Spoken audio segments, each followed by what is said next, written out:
Right, welcome back to the Me, Myself and Hopefully You podcast. My name is Tariq, a 20-year-old university student who decided to start a podcast just over a year ago because COVID ruined my first year at uni and because I just wanted to meet people, to be honest. Since then, I've had the pleasure of speaking with people who'd been in prison for over 26 years, people who'd negotiated with pirates, entrepreneurs, marathon runners, and so much more, including ex-police officers. It's been a crazy, crazy journey. I've had the pleasure of speaking with so many interesting guests. Make sure you check them out all on the channel. We've also got Spotify as well, linked below. Make sure you check those episodes out. But this week, I sit down with the LinkedIn extraordinaire, third-year biology student and founder of a organization which currently employs over 10 people, some of whom are earning £35,000 a year. So it's pretty successful business. Now, I know what you're thinking. What's he doing? Studying a degree whilst employing £35,000 people on £35,000 a year. Honestly, I'm not employing anyone and I'm contemplating just dropping out. So I don't know what he's doing, but he has got an incredible story. We talk about things like privilege. We talk about him growing up. We talk about how to maximize the use of LinkedIn and how to grow your personal brand and the opportunities that can come from that. We talk about marketing internships. We talk about why he decided to set up a PR agency in the first place and the sort of values he wants to bring in this business and the way he wants to help individuals through the use of his organization and so much more. It was fascinating to talk with my guest at this time. He is the co-founder and creative director of Craft Brands. It is Harry Henderson.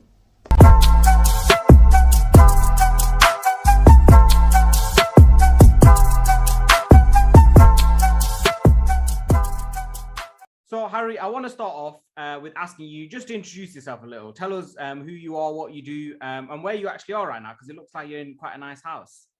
Yeah, well, what a question. Well, hi, my name's Harry. I am a biology student at the University of Bristol in my third year studying biology there, but I also have set up a company called Craft Brands. We are a PR consultancy which specialise in personal branding, and we've been knocking about for about roughly 9 months now. Started off with no more than kind of a dream and a couple of people on a Zoom call, and now we've grown to a team of about 10 with clients all the way across the world, from the US, UK, Europe, and even a couple in Bali and Australia. So it's super exciting. Yeah, if you don't mind, just like sort of speaking up as well, just because I don't. Yeah, of course. Yeah, catching up. Sorry. No worries. So let's go back a little before Craft Brands. What sort of student? I like asking my guests this question. What sort of student were you in school, and what was your sort of childhood like? Oh God, well, my childhood was incredibly privileged. I come from a really wonderful home. Parents have always been happily married. I've always been to really lovely schools and had the right kind of friends. So everything about my story comes from a place of privilege, and I very, very much acknowledge that. But I've been very lucky in that sense, and it's given me a fantastic foundation to explore my passions and kind of take things on a whim, like Craft Brands. Which I know that not everyone has that same luxury. But what kind of student was I? Well, I was initially a very quiet student, and then I became a very crappy student. Oh shit, can I swear? Or is you that say whatever you want, don't worry. I reached about the age of 12 and suddenly realized that between 12 and 14, school doesn't really matter that much. And became the class clown, the joker, just annoying everyone, really. But then after I got that out of my system, I kind of got back down to it and cracked on with my A-levels. But yeah, I was a quiet student, and then I was the class clown and annoyed everyone, and then I was normal. And I've been normal ever since. Been normal, fair enough. What was the worst thing that you did as a student? What was the thing that you got? Did you ever get in trouble? Oh, I got in trouble. I never did anything bad, but I did there's a lot of chatting back to teachers, and I had a French teacher once. You're one of those. I was one of them who swore at me in French and had to he stormed out the classroom because he was so angry at me. And he's been my nemesis ever. That was probably when I was 12 years old, and I was at the same school till I was 18. And even when I was 18, he wouldn't look me in the eye again. So I think that's probably the the worst I ever did. But no, nothing bad. But you've got to tell us what you did though. You told us there what he said, but what did you do? Oh, it was one of those stupid things where he was trying to get me to speak in French in a French accent, and I was being a twat and just speaking in French in an English accent, and it was just really annoying him. And he kept saying, "Harry, come on, do a French accent." And he knew I could do it, and I knew I could do it. But I was kind of, in inverted commas, struggling to do my French accent, and was just being a dick, really. And it annoyed him to the point where he had to leave the room to cool off. And then I got in loads of trouble and had a lunchtime detention and had to pick up litter and all the rest of it. But no, I've got some friends who, they went to Catholic school and they trapped a duck in what's it in the tabernacle, I think it was. They trapped a what? They caught a duck and they put the duck in the tabernacle. And then the priest went in on the weekend, opened up the tabernacle, and the duck had shat everywhere. But I never did anything quite like that. Oh, and that's the holiest place of the chapel. But no, I was never one of them. I was just annoying. You were just below them. You were like, you'd test the boundaries. You'd probably go over that line, but you'd sort of not go too far past that line. Yeah, I think none of my actions were particularly bad in themselves, but I was just chipping away day in, day out, just really committed to the annoyance. And eventually the teachers cracked. You mentioned that you had you used the word very privileged sort of background growing up. What do you mean by that? What do you mean by privileged? Oh God, what don't I mean by privileged? I mean, I come from a white middle class family in the suburbs of London, and I think that speaks for itself, really. I come from a very happy family. I've had very few challenges based on any assumptions about anything about me. To be honest, I think from everything from the way I speak to the way I look, has given me a step up in life, which it shouldn't, but it has. And it's something which I am very, very grateful for, because I don't think that I would have been afforded the same opportunities if I'd have had a different background, or if I'd had more challenges. I'm someone who has had very little adversity in my life beyond kind of sporting injuries that I have self-inflicted, or kind of stresses from university, which in themselves are a privilege. And I think the topic of privilege is immensely complicated, and very, very caveated. But I think as a top line, and kind of very obviously, I am privileged, and I come from a very, very privileged place. So how I always find it interesting that, because obviously it's always great to hear the sort of underdog story, the person who went from nothing to everything, or from nothing to happiness or whatever. I've always found it interesting how people deal with that, because I know you say it's a position of privilege and you've never had to deal, you've been, and that's helped you along the way. But I've always thought that there's so much more pressure when you do come from that point of privilege, where you're expected to do well, not only by your family, but by society in general. You're expected to succeed because supposedly you've got everything put on a plate for you. How do you deal with that?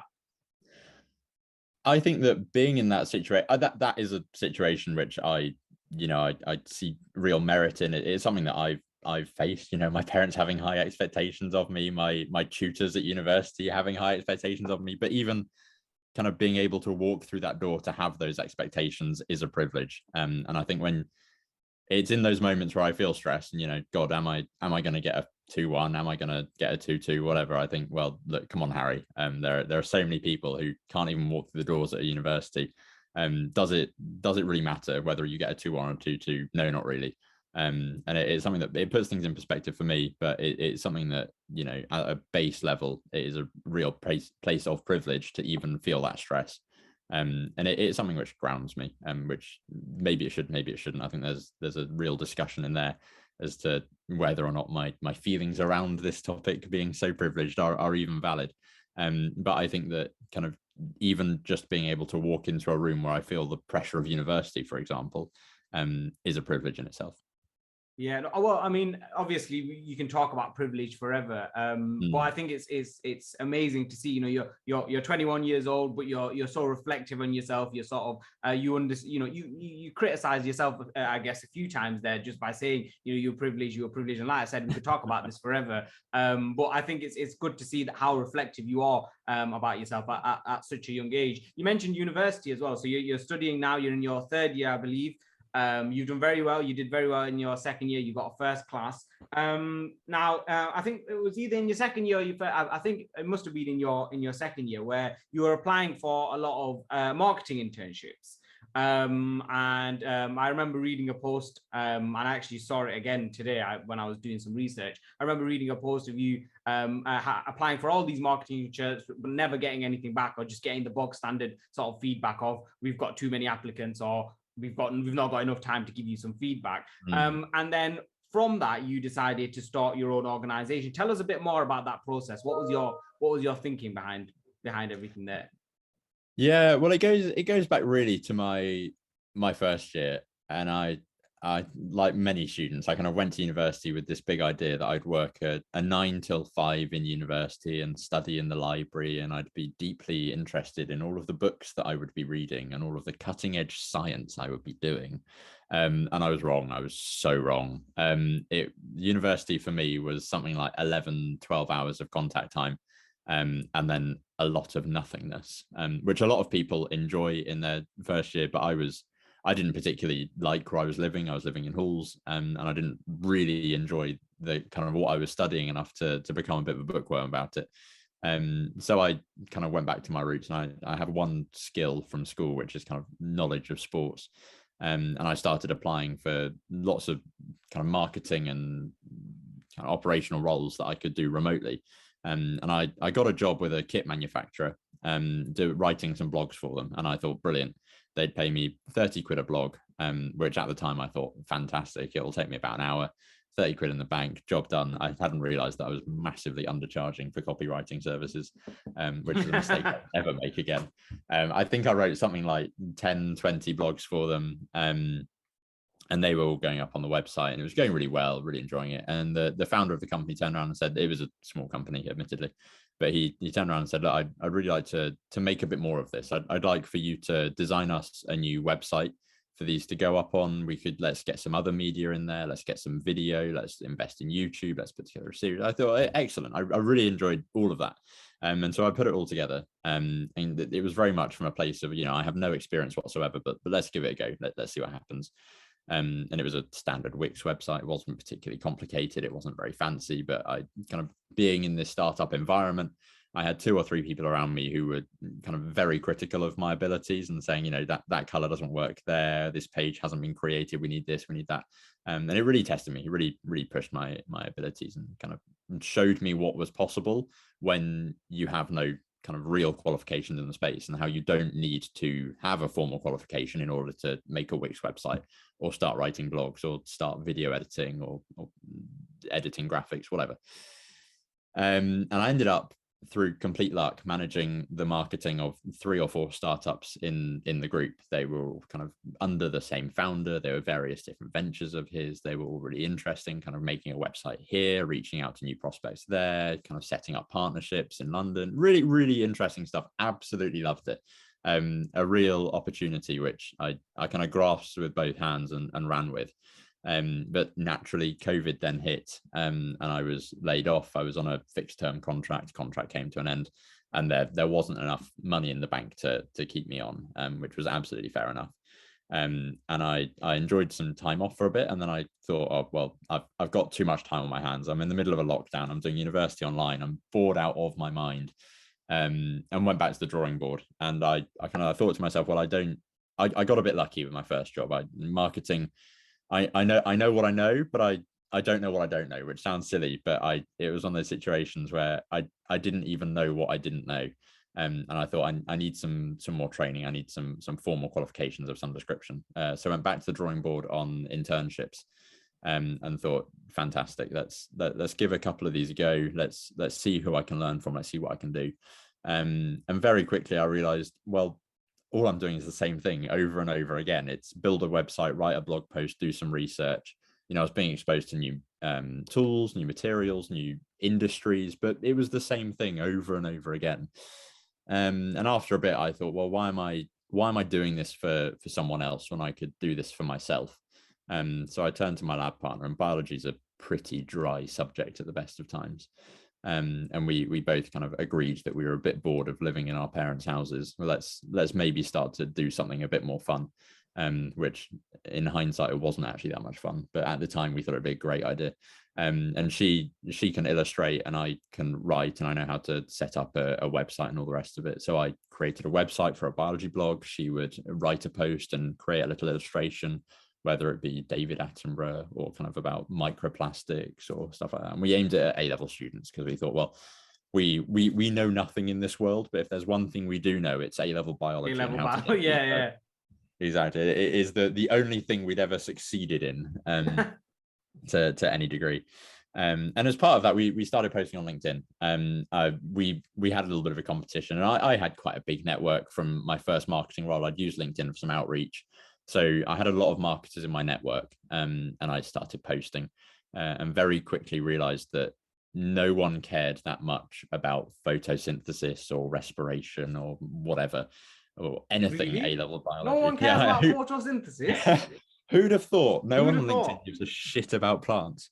But very quickly, kind of, we started to attract other biologists and other kind of postgrads and undergrads who wanted to do the same as us. Everyone was bored in lockdown. Everyone was doing research from their bedrooms. And everyone wanted to write about it, really, and was invested in helping A-level students. So we amassed a small team of 15 very, very quickly. And I started posting about them, and how do you pull together a team on a shoestring budget, and how do you organize it, and what's the kind of growth you can expect to see, and if we invest in SEO with no budget at all, what can we do with it, and if we look at Google Analytics and if we do things a different way, what happens? And it was a fun little experiment, really, and those were the kind of posts that got people's attention, that marketers were interested in, because this was a project with no budget. I think in total we lost about £100 doing it all, and a lot of time. But we managed to set up brand partnerships, and we managed to get products for free, and we managed to do things which were luck, really, and it was all luck. And it played out quite well on LinkedIn, and it got a lot of support very, very quickly. And that was what began my LinkedIn journey. About 3-4 months down the line of doing that, I had a couple of people reach out and say, I've seen what you have managed to do with the biology blog. I've seen what you've been able to accomplish with that. Would you be interested in helping me set up a blog? Would you be interested in helping me with my content marketing? Would you be interested in helping with my personal brand?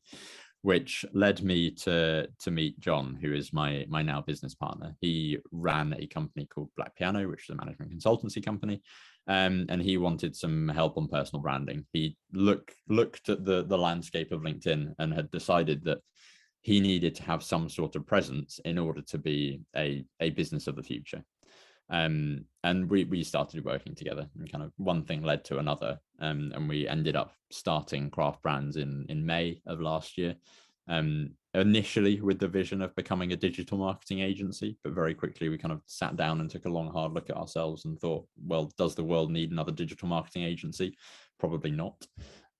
So we went into personal branding as our niche, and that launched in August. By December, we had hired our first full-time employee, and now, like I said, we're up to a team of almost 10. So, I mean, there's a whole journey in there, but how I got into it was really the biology blog. I had a couple of skills from previous experience, but sat down with a biology partner and said, let's make something of this. Got posting on LinkedIn, and that led me to John, and John to Craft.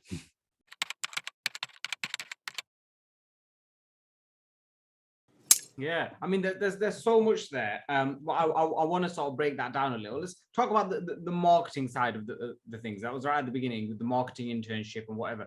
What were you doing that made you so successful when it comes to doing this marketing? And like, I mean, I'm going to be starting a marketing placement next year. Very excited about that. What sort of advice have you got for people really starting out in marketing? Because it's such a huge thing. People use the word marketing as if it's a specific thing, but it's massive. There's, what you on about when you're talking about marketing, and how do you excel in marketing? How do you create things that will do well?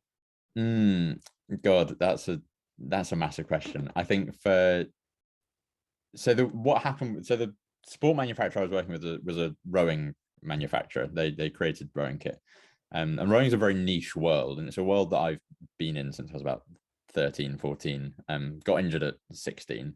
Had a disc in my spine, collapse, and have never rowed again. But I got really heavily into coaching, and it's a very, very niche world. I imagine it's a bit like if you do ultimate frisbee or something. You kind of everyone else in it, and you know who the big teams are, and it's got a very niche and specific culture. And anyway, the way that we organize things was we created kind of an embryonic influencer marketing strategy of taking the best rowers at every club and sending them free kit. And by doing that and kind of slapping our branding on it, we got the message out there, and we let them design their own kit. It was because it was such a small operation, we were able to do it quite efficiently. They would design their own kit, they'd do it in their club colors, they'd make it as cool as they possibly could, because generally rowing kit is designed by committee, which everyone knows, if you want to kill something, put it through a committee. And they're generally kind of very boring stripes or like maybe a groovy pattern somewhere, but nothing interesting. And rowers have no taste. If you give them a kind of camouflage print in their club colors or a honeycomb print in their club colors, they'll love it. And that's essentially all we did. And we gave it to the fastest people in the club. And I've coached juniors, kids all my life. And I knew that if you give it to the fastest person in the club, the kids will idolize that person. And they'll say, God, how do I look like that? How do I become that? And well, step one is to buy the same kit they're wearing. And it's not a particularly complicated phenomena. It is just influencer marketing. And that's how we approached it, that on the kind of influencer side, if you will. And then the blog content, the graphic content, the media was just about providing value. And for rowers, they don't really care so much about education or trying to understand, but they want to be inspired. And they want to hear stories of other rowers, especially ones who are kind of within reach. It's all very well hearing about GB and kind of international rowing and like that. That's great. That's good content. It's consumable, but it's not within reach. Club rowers want something that they can reach for. So we would put together things around Henley, which is a big event in the rowing calendar, and it's something that a lot of club rowers will aspire towards, as opposed to GB. And it was about providing value, which was attainable, and inspiration, which was attainable. But I think it kind of one big bit of advice is authenticity. Not trying to be something that you're not, and remembering that the community is the most important part of any marketing strategy. And that building that community is key. And if you're authentic with your community, if you say, for example, hi, I'm Harry, I'm new to this space, but I'm learning and I want to share my journey with you, like I did creating the biology blog. A lot of people will rally around you and they'll support you, and they'll volunteer their time to speak to you. And they'll give you advice, and they'll connect you with people, and they'll be more invested than a kind of polished corporate marketing strategy, which is kind of going out of fashion to a certain degree. Because I think it really lacks that authenticity and that connection, which you can gain by just being yourself, really. Yeah, I mean, you're seeing such an increase in that sort of authenticity side of things, where it's a bit more creative, and you use the examples of having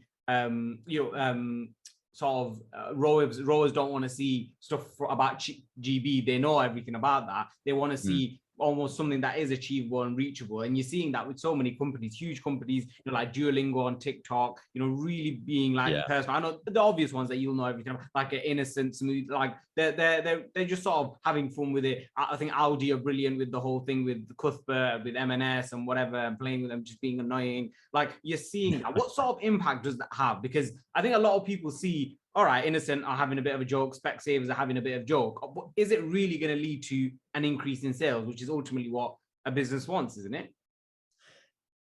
Well, what impact does it have, and how do you measure it? I think those are two very complicated questions, which marketers really are paid to answer. I think, what impact does it have? Well, it gets your name out there. If your marketing is disengaging or unengaging, whatever the word may be, no one's going to look at it, no one's going to remember it, and no one's going to be invested in it. I love the innocent LinkedIn because it has nothing to do with what they actually do, which is create drinks, and it's just fun. It's just consumable content. They had one the other day, which was, or maybe even today, which was movie titles rewritten for LinkedIn. And one of them was like, instead of V for Vendetta, it was CV for Vendetta. And just like really stupid things, which are just, like when you're scrolling, you think, oh, that is quite humorous. I don't really care about, someone's best mate from 4 years ago, them getting a job promotion, like good on them. But CV for Vendetta, that's funny. Like that's good chat. I think it gets the brand name out there.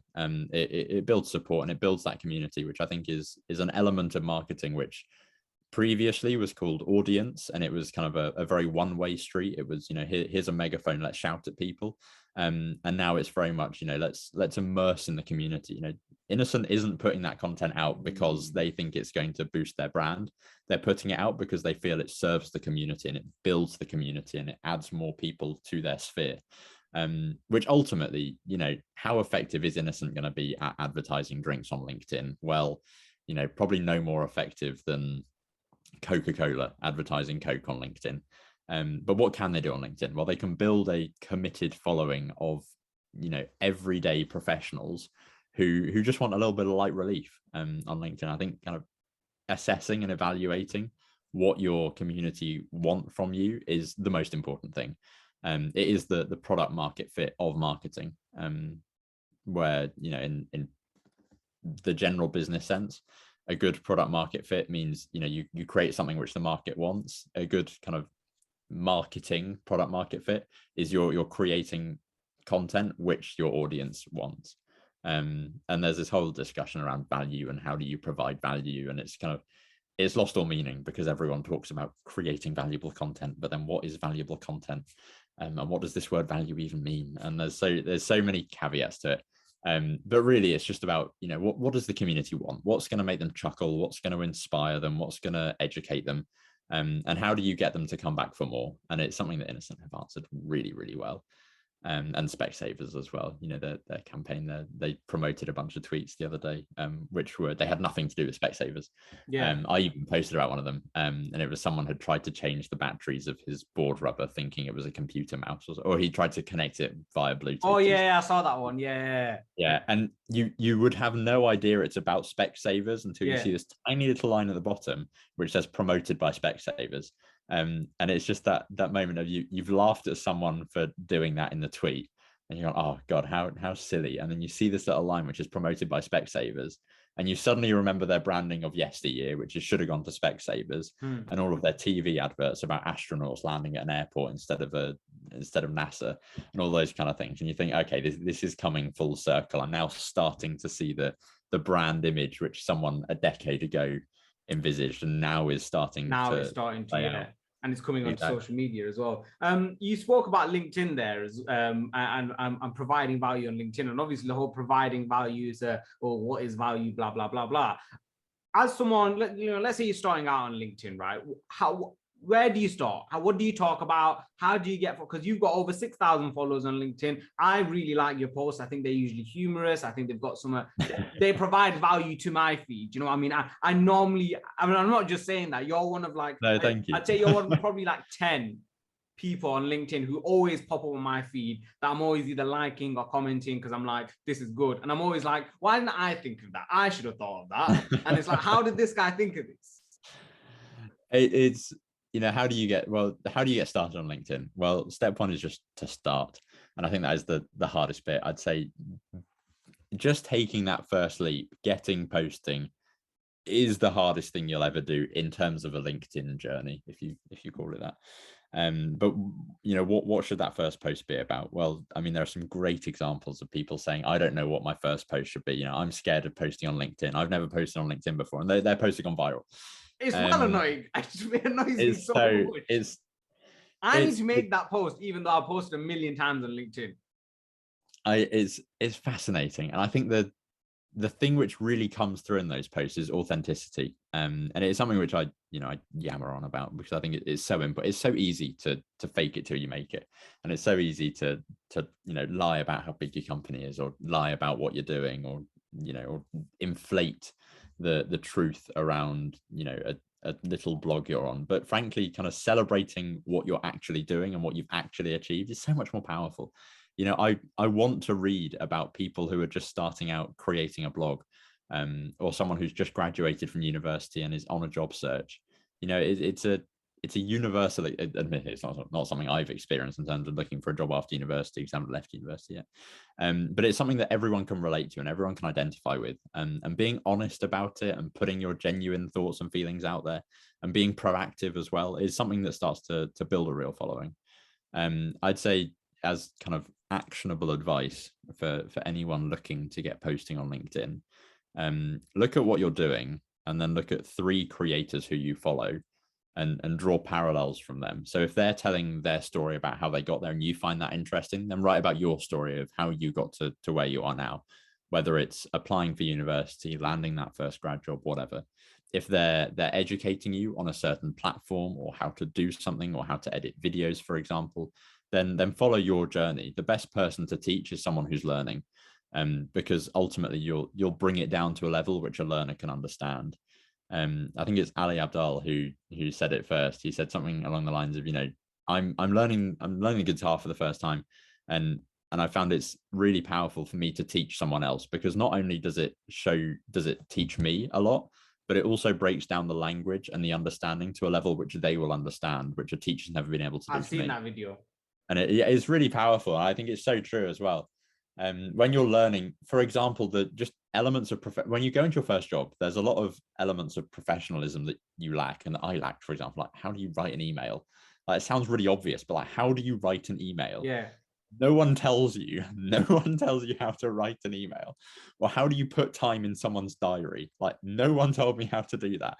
And I spent about a month thinking I was putting time in people's diaries by just saying, shall we chat at 3 p.m? And them saying yes. And then them not showing up for the call, me being like, what? How rude.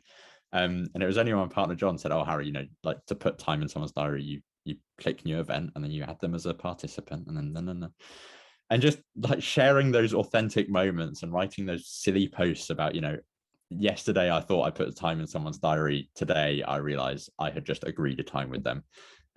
What an idiot. And like, maybe even like telling the world how you put time in someone's diary. The best thing about that is you did the exact same thing to me. So when I messaged you on LinkedIn and we were like, yeah, so I said something like, oh, how does Monday sound? You're like, yeah, perfect, just put something in the diary. And I'm thinking, what's he? So then you sent like sort of what looked like a link. So I thought maybe it's a diary link, like a calendar link. So I click on it and it's not. So I'm thinking, this is an email. What time am I meant to go for? So I was just like, I don't want to look like an idiot and message him and say, what does that mean? But then at the same time, I really want you on the podcast. So I'm thinking, what do I do? So you know what? I'll send him a Zoom invite and hope it works, and that makes sense. So it was right. But honestly, when you sent that, I was just like, I don't know what he's on about. Like, this guy's. Well, the reason why I do it, like, on LinkedIn, I get like so many messages, and so often the messages just slip through the net. Yeah. And often, like, it's someone saying, oh, can I just ping you down for 15 minutes for a quick chat about whatever? And I'm like, well, I'm not going to say no, because that'd be rude. But unless you're going to put time in my diary, I'm probably not going to be there. And like, I've got so much in my diary that I just let other people do it. And if it doesn't pop into the diary, then I'm not going to do it. So it's a really fantastic way of filtering out stuff in life, is telling other people to put it in your diary. Which is another piece of it. When you start on LinkedIn, you start building up a network, a lot of people will message you and be like, oh, can we have a quick chat about whatever? And having a line like, yeah, put some time in my diary, is a great way of filtering out the people who are just like testing the waters versus those who actually want to speak to you. Because anyone who actually wants to speak to you will either say, how do I put time in your diary? Or will Google it, or will have a go like you did. Whereas anyone who doesn't really care, they'll be like, oh, I can't really be bothered to work that out. And it filters out at least 50% of the stuff that comes in. Smart, to be fair, it is smart. But yeah, no, I remember just thinking it's lazy. It's just lazy, which no, it's sums smart. up me. It's smart. No, you never admit it's lazy. It's called being smart. It's because it's good because I was sat there stressing out, thinking, I don't know what he's on. If I ask him what that means, he's gonna think I'm an idiot. But then if I don't ask him, he's not going to come on the podcast. So what do I do? So I was like, you know what? I'll try this and see if he responds to it. If he responds, then it has to be that. There can't be anything else. And it was. I mean, if you'd have texted me and said, like, how do I do it? I would have told you. But it's just a great way of like working out who is serious about talking to you and who's having a go. Well, I think it's interesting because I'm in school, in uni, in school, whatever. Like, I don't mind being the one who asks a stupid question. I'm normally all for that. Like, I'm just like, at the end of the day, someone else is probably thinking it, and they're going to think I'm a superhero for asking that question because they're too scared to ask. You know what I mean? So I'm more than happy to do that. But then on LinkedIn, especially when I'm speaking to someone who's done really well and is like, it doesn't matter how old, like you're only like less than a year older than I am. So it should be fine for me to do it. But I'm thinking, this guy's the founder of a company. He's getting firsts in university. How the hell do I say this? This guy's probably got his entire life sorted out. If I ask him, what does he mean by putting it in my diary? He's going to think, oh God, I haven't even got my week sorted out. I couldn't even tell you where I'm going to be next weekend. I promise you. I mean, it's one of those, it's something that never really occurred to me until we started hiring entry-level grads. And I realized, like, it's all stuff that happened to me, but I didn't really clock it until I saw it happening to someone else. As in, like, how do you write an email, and how do you schedule time, and how do you respond appropriately to an email, and how do you like put deadlines in a way that you're not just being like, I need this done by this time for no reason. Just like, how do you work? And there's no one is ever going to hand you a manual when you walk into a job, unless you work at like a massive corporate, saying this is how you work, and this is how you phrase an email, and this is how you ask someone for help. They're all things you have to learn. And I think, to go back to your original question, which set me off on all this, like, how do you get started posting on LinkedIn? Well, just talk about those authentic moments of learning, and sharing your learning journey is educating someone a week behind you, a month behind you, a year behind you. And that in itself is value, if value is your chosen word. And it's also quite fun to watch. And if you can do it, if you can put a humorous spin on it and be like, oh, look at me, haven't I been stupid? Look how silly this is, or whatever. It becomes one of those moments where you look back as kind of someone who did that a month ago, and you go, oh God, yeah, I remember that. And you give it a like, you're like, oh God, yeah, no, God, imagine. But if you're a year behind it, you go, oh, I hadn't even thought of that. Oh crap, I've been putting time in people's diaries, but by only sending them a message saying, do you want to chat at 3? Like, God, maybe I need to learn how to do it properly. I'm 100% making that into a LinkedIn post. You'll see that in the next week or so, of me talking about how I didn't know what you meant, but just assumed the best and just put some out there. And then we ended up randomly talking about it on the podcast as well. Yeah. It's brilliant. But I mean, definitely, I think just ask next time, because I think it's one of those things where if someone asks you, how do I put time in your diary, you're never going to be like, I'm not going to tell you, it's a secret. But it's something that when you're like, if you'd have said, how do I put time in your diary? I would have been like, oh, here's a link explaining it on the Microsoft Help website. And I wouldn't have thought twice about it. But to you, the person asking, it seems like this massive, big, scary thing where you're like, oh my God, he's going to think I'm not serious. Like, I don't know what I'm doing.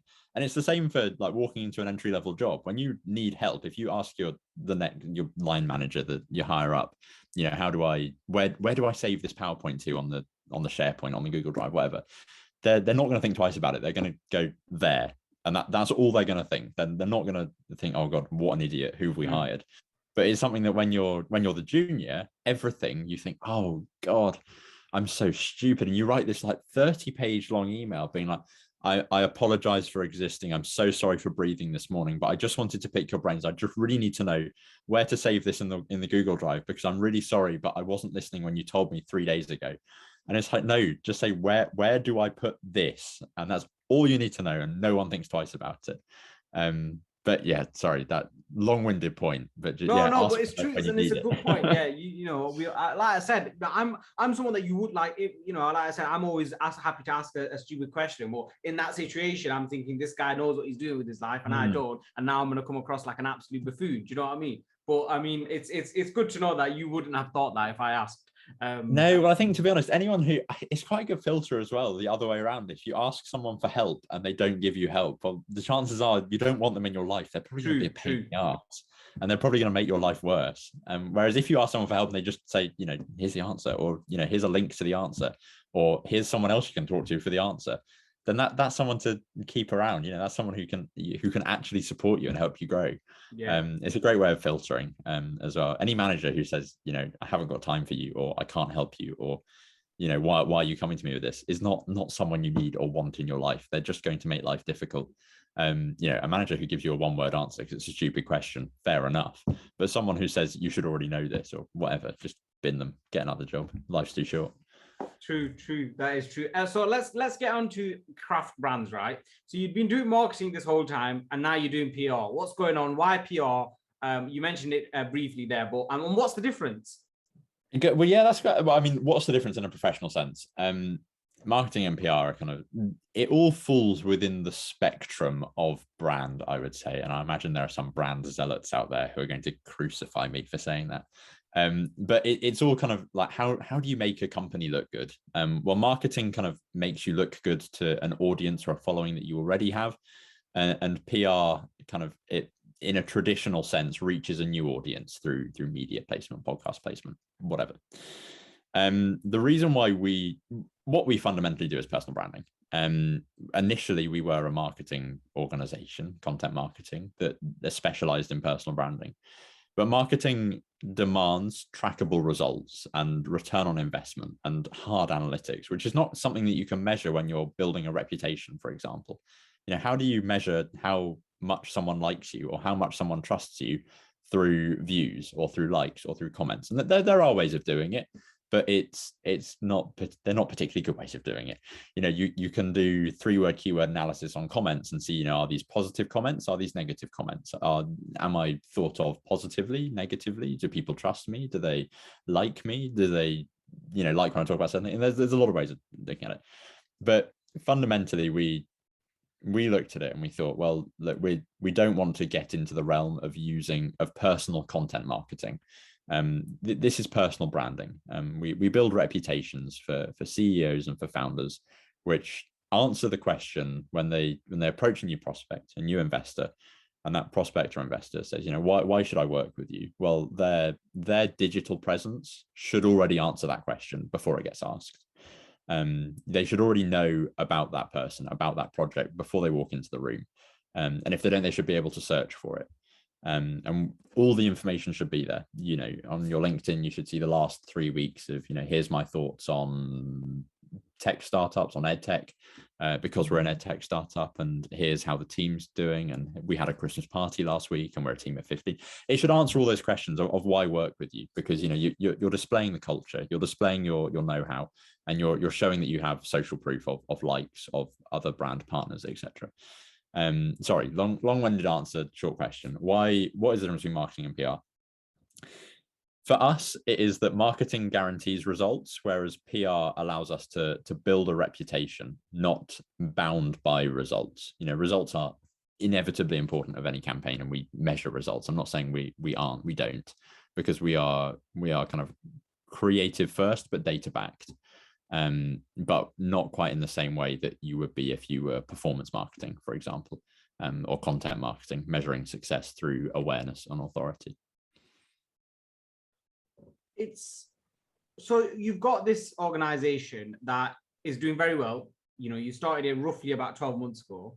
It's in something that you're somewhat familiar with in PR. You were in marketing, now you're doing PR. You're doing very well. And I remember seeing on LinkedIn you are hiring someone, right? And you are hiring another person. I think you currently got 10 people. I'm guessing this is going to be the 11th person.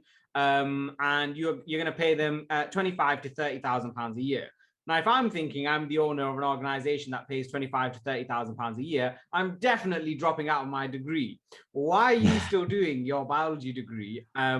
What's the reason behind that, and how have you been balancing that? Because that just seems like stress on another level.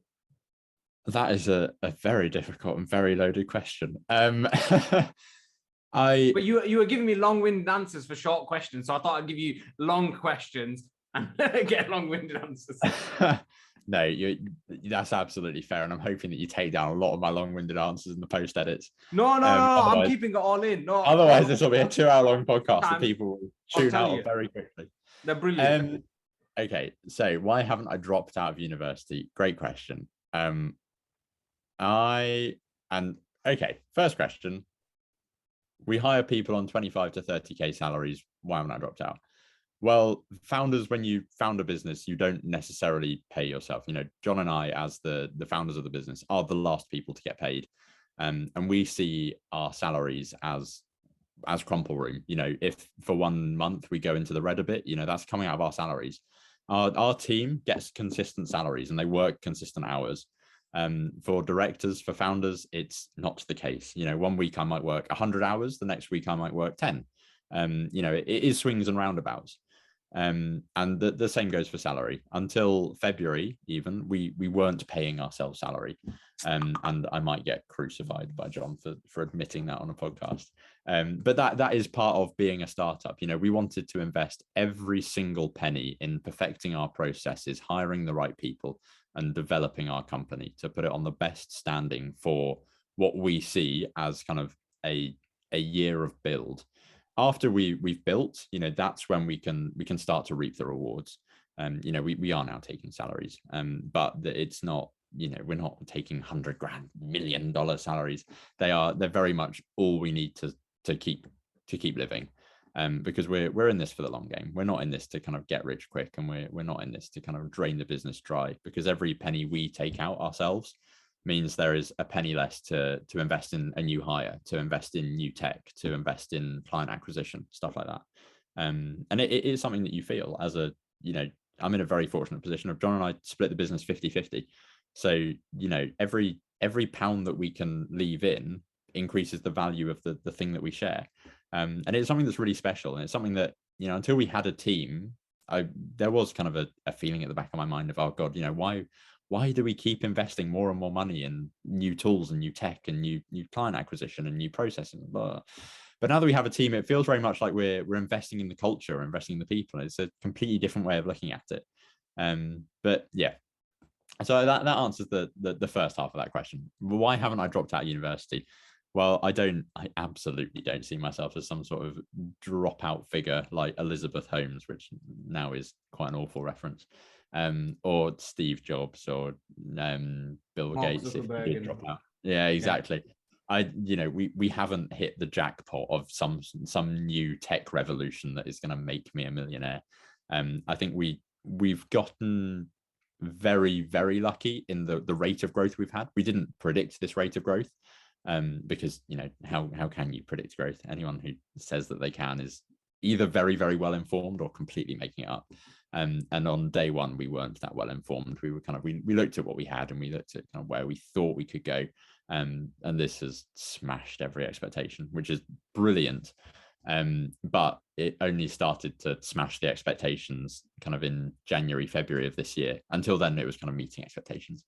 And by that point, I'm 2.5 years into a degree that I have 4-6 months left of. You know, I've invested blood, sweat, and tears in getting this far. You know, I'd be lying if I didn't say that my degree has suffered as a result of Craft Brands. You know, you've only got 24 hours in the day, as Molly May would say, no matter how poorly informed she is. But there's only so much you can do. And if you are dedicating your time to a company and not your degree, you are going to do worse. And I am doing worse in my degree now than I was this time last year. But I see the value in seeing it through. And I see the value in having a degree. Well, that's a different question. But I see. Well, that's actually quite a complicated issue. You know, what do you? Here's a question for you. What do you think is the value of a degree to you? To me, yeah, this is controversial, but I just think we're in a country, in a country especially, that encouraged everyone, as many people as possible, to go get a degree. And so what that's done is it's decreased the value of a degree. And so you end up having to spend so much, and because you've invested so much, that you feel like you have to finish it. So so many people get to their second and third year, and in their second and third year, they go, I don't actually really like this, but I've spent so much money on it, I can't just drop out because it's a waste of money. And that's not how it should be. So, for example, with myself, right? So I'm doing history and international relations. I'm in my second year. Absolutely love studying it. But I know that's not what I'm going to go and do. My dream now is to be a presenter. So if I could go back, I'd go probably study something to do with broadcast journalism, or apply for, there's loads of these sort of programs that I've got like that will push you in that direction without having to get a degree. And I would have done that. But because I've spent so much money, I've invested so much money and time in it, I feel like it's like, well, I have to. So I feel like the value of a degree is basically, the value of the degree is just the number now. It's not even the experience, because you can get the experience with anything else. You know, it's not even the opportunity at the end, because like I said, there's all these programs, all these companies that are like, we'll sponsor you if you can work for us, X, Y, Z, blah, blah, blah, blah. So if I'm being honest, I just think it's a piece of paper that some companies really want you to have. Like back in the days, you used to see companies that want a first in a particular specific degree. Like when I was applying for placements, but then when I was applying for placements, I saw, companies that want a 2-1 in literally any kind of relevant degree. I'm doing marketing at Unilever. They don't even care about the degree. They said, we don't care what degree you do. We just want you to, and Unilever's huge. They're a massive company, and they don't care. It's hilarious that like the big, there are two arguments here. You've got like doctor, lawyer, dentist, doctor, which I doctored twice, but doctor, lawyer, dentist, accountant, that kind of bracket. Like, yes, I want my doctor to have a degree. I really, really want them to have a degree. And I quite like my lawyer to have a degree as well. Yeah. And it would be nice if my accountant was well qualified in this field. Like, yes, those people, different bucket. But when it comes to, I'm studying biology, I'm practicing PR. Am I ever going to work in biology? No, probably not.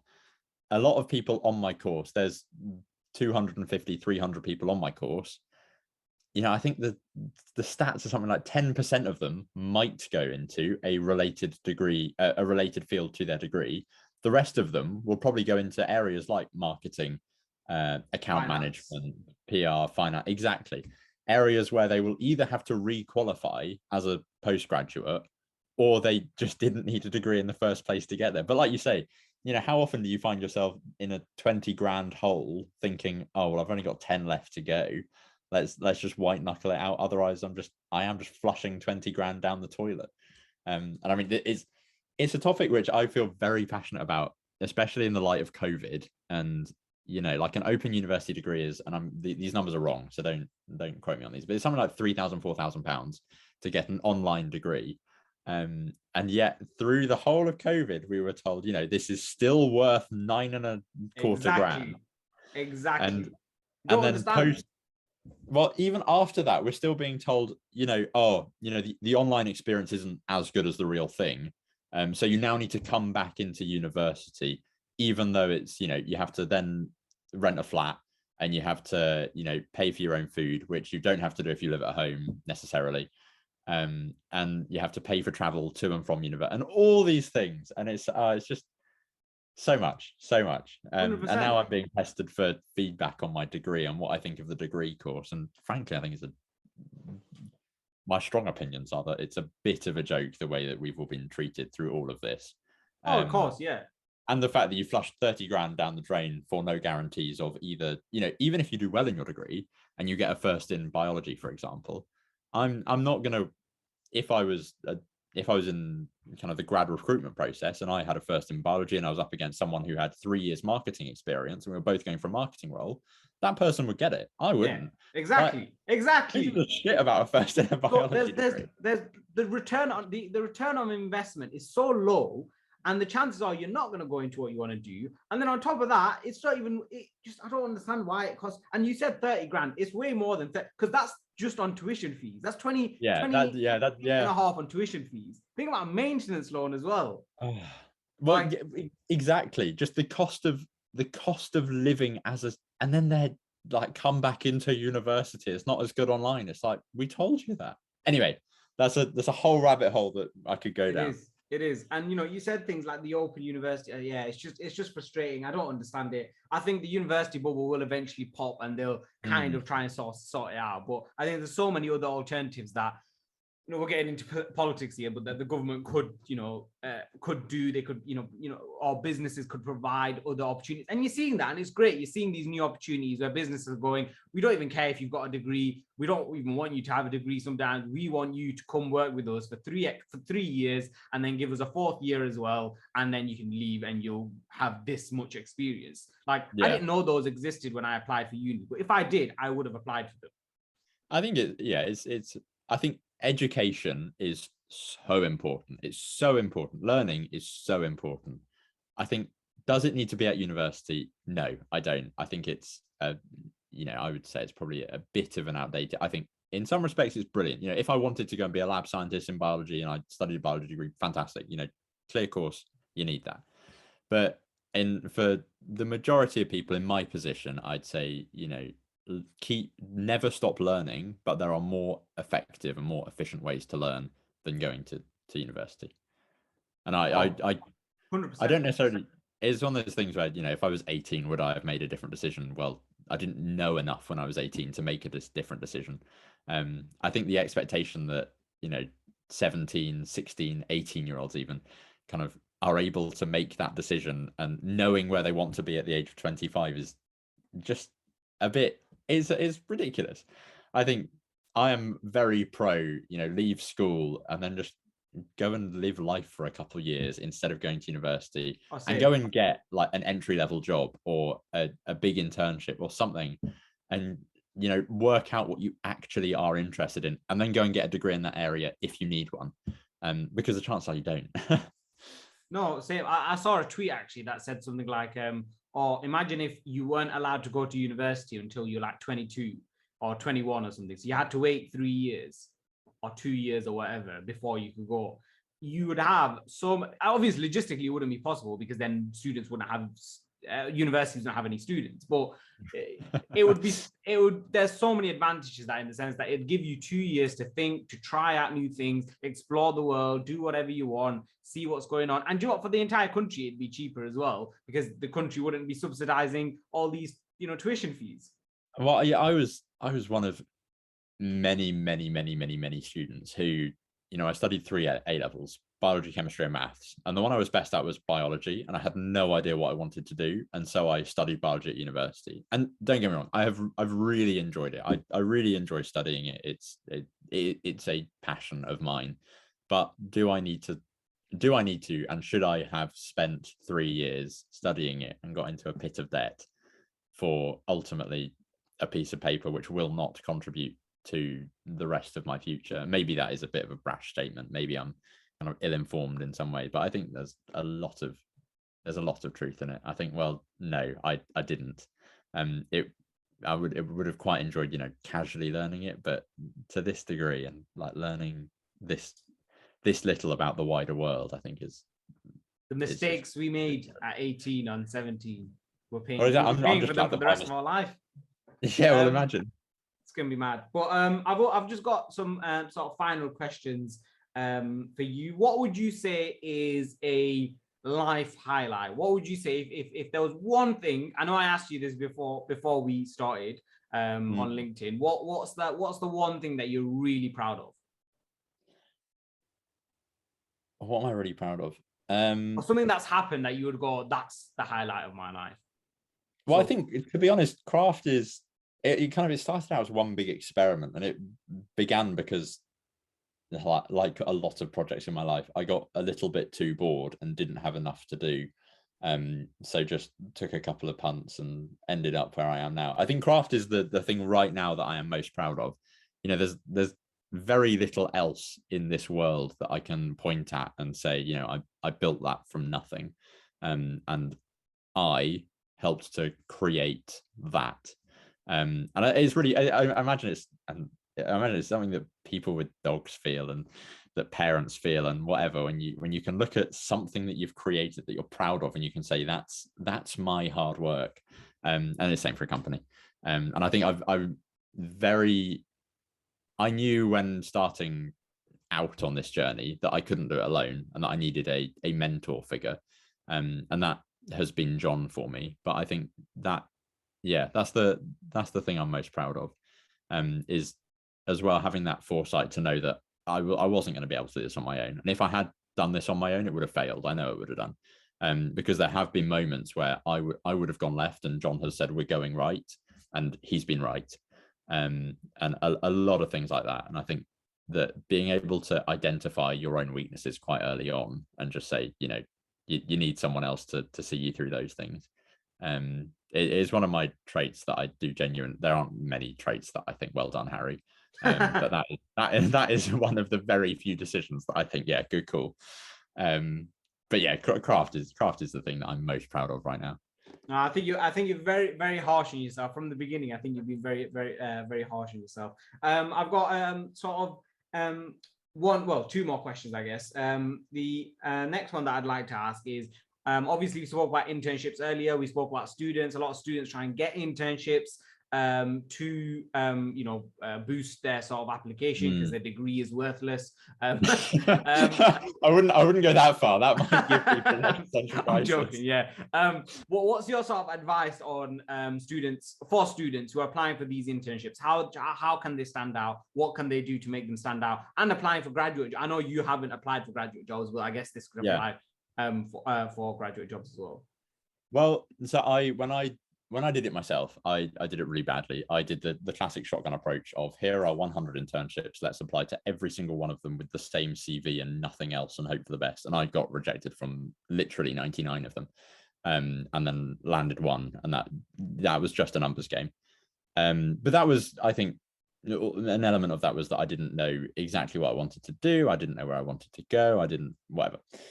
I think if there is an internship that you want, there is a way to get it, and that is to become like a weird ex-stalker of whoever is the hiring manager, the founder, the CEO. You know, like it happened this morning actually. Someone who saw the job advert for Craft Brands sent me an email, long paragraph of prose telling me their life story and why we should hire them. 3 attachments, 2 videos, you know, the full Monty. And I didn't read a single word of it, but I thought, I really rate the enthusiasm, I'll interview you. And I think, you know, you have to bear in mind that the people who you're applying to are busy people. If you write them a short essay, they aren't going to read it, but they will see a short essay as enthusiasm. And they will see it as, you know, that you want this job. And I think if you, especially in startup world where you have the luxury of reaching out to a CEO or a founder and impressing them, if you can do that, then they'll interview you. And in the interview, if you can identify, you know, 3 problems with their company and how you can solve them, then they'll give you a job. And if you, in that job, solve those 3 problems and identify 3 more problems, they'll keep you on. And it's, I know that sounds very simple, but that's all it is. You know, all I want is for someone to, but pre-interview, show me they're really interested, that they know exactly what we're doing and how they can contribute to it. In the interview, tell me exactly how they're going to work for my company, because to be honest, right now we need people on the ground, but we're not quite sure where to deploy them. You know, we've got a pretty good idea. We know we need to build out our sales, we need to build out our marketing, we have client work that needs doing. But if someone can come in and say, you know, your website is absolute trash, but I have some website experience and here's how I would change it, here's my timeline, and I will guarantee you results by this date, then I'll take a chance on them. And any founder would. And I think, yeah, in the interview process, identify problems and solutions that you can solve, and give timelines. You know, be bullshit about it. Say, look, if you hire me, then by the end of next month, I will solve this problem for you. And I know I can because I've done it before. And I've done it before in these 3 roles, and this is the feedback I got, and here's how I learned from them, and that's why I want to develop these skill sets next. And then you're in the door. Same for grad recruitment. You know, if you can say, for example, I've looked at your website, and say you've had an internship previously and you did a web audit, just do a quick one of someone's startup. Just say, you know, you're lacking an about section. You know, it feels very impersonal. What I would do is this about section. I've written an about section for you. And I've done it based on your LinkedIn profiles, but I think we can tailor it a bit more, and then just discuss it in the interview. Because the last thing I want to do on an interview is ask someone a list of questions. The one thing I do want to do is have a chat with someone, and think, like, could I work with you? Will you work for me? And will you pick up a part of my business and carry it forwards? And if the answer is yes, then God, you're through the door. It's completely different for big corporates. Don't get me wrong, but because you can't just approach that. You can impress the hiring manager, but you can't quite do it in the same way.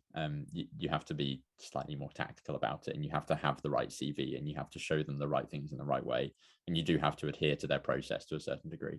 But when you're young, well, that sounds really patronizing from someone who's probably younger than most people. I am the youngest person in Craft, and younger than anyone who I've ever interviewed. But if there is a startup you want to work for, you just have to show them how you will work for them and why you should work for them. And then it's just about kind of pushing on through, because you kind of got to see them as people on the other end of the phone, as opposed to a big scary company. And when you think, can I make this person's life easier? Yes. Have I done it before? Yes. Would I be the perfect fit? Yes. All you have to do is tell them that, and just tell them in black and white, be like, look, I can make your life easier. This is what I'll do. This is how I'll do it. And you'll love me for it. They'll be like, yeah, fine, you're hired. They're happy days. Yeah. Well, normally my final question is what to all my guests, because I started this podcast first year of university was last year. It was rubbish because of COVID, couldn't do anything, couldn't meet people. So I decided to start this podcast because I was 20 years old and I had no idea what I wanted to do with my life, and I was spending thousands and thousands of pounds on a degree. And so normally I ask all my guests at the end what advice they'd give their 20-year-old self. But obviously for you, that was literally just last year. So I'm gonna change the question. I'm gonna ask craft brands, right? You mentioned there about what students or what people can do when they're applying for internships, for for startups. Why should someone work for craft brands? Why is craft brands any different to any other PR agency or even bigger PR agencies? What's the appeal for craft brands? Well, craft brands is, I mean, you're asking someone who is an evangelist of his own company to big up his own company, which I love. We work with some really incredible clients, genuinely inspirational clients. In a big agency, you would not be client facing as a graduate. In craft brands, you will be, because our team is small. We're very agile. We're very much learning together, and it is the same for every startup. A startup's a bit like a boat. As the tide rises and as the boat rises, you rise with it. And those people who get in on the ground level will be in senior positions in 3 to 5 years, where in a big corporate, it would take them a decade, 2 decades, maybe.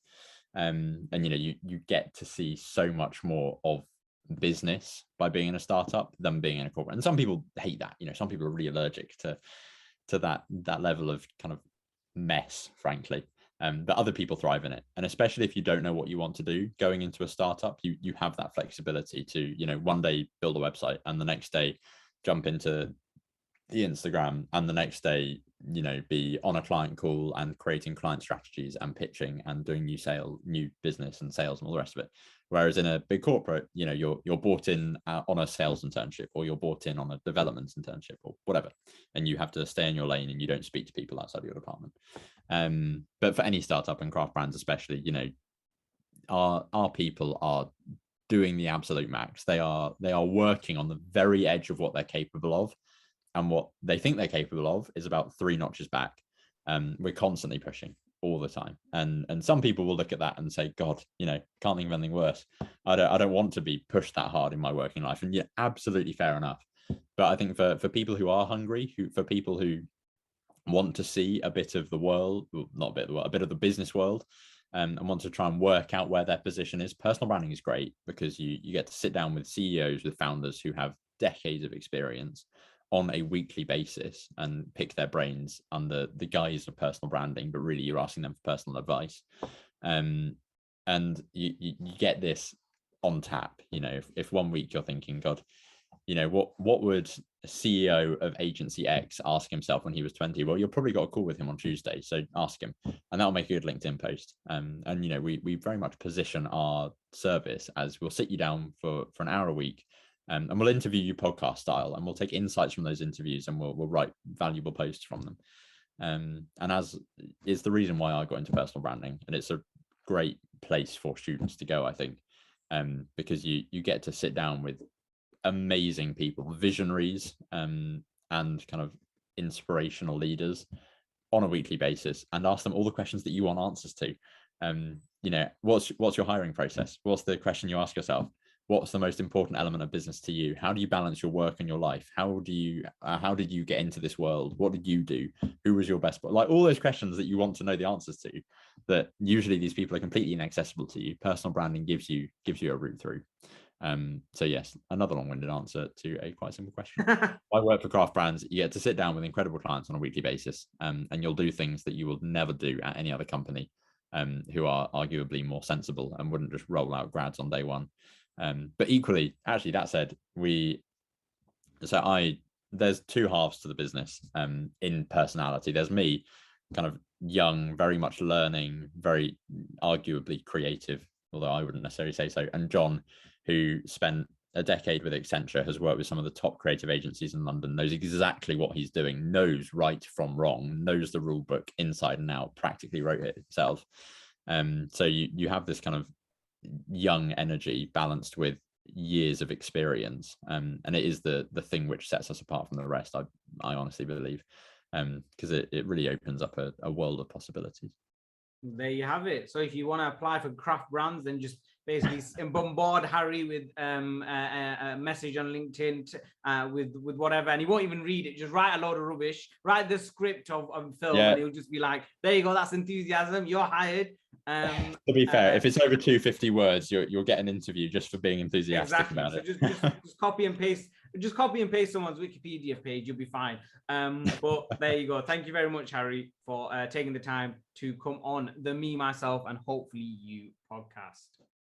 And that's it for this week's episode of the Me, Myself, and Hopefully You podcast. I hope you enjoyed today's episode as much as I did. Make sure you check out all the previous episodes on the channel. We've got some amazing episodes, including the previous one, which was with someone who'd been in the Navy SEALs for over 2 decades. William Branham, he's got some amazing stories to tell, and honestly, some interesting things about the Navy SEALs, which I had no idea about. If you like people like David Goggins and Jocko Willink and Johnny Kim, then make sure you check that out, because there's some fascinating stories on there. But make sure you check out previous episodes. We've also got a Spotify, so check it out over there. And we've got an Instagram at MMHY Podcast. I'd be very grateful if you followed us on there. But other than that, thank you so much for watching. Have a great week. Make sure you hit that subscribe button, and I'll see you in the next episode. Until next time.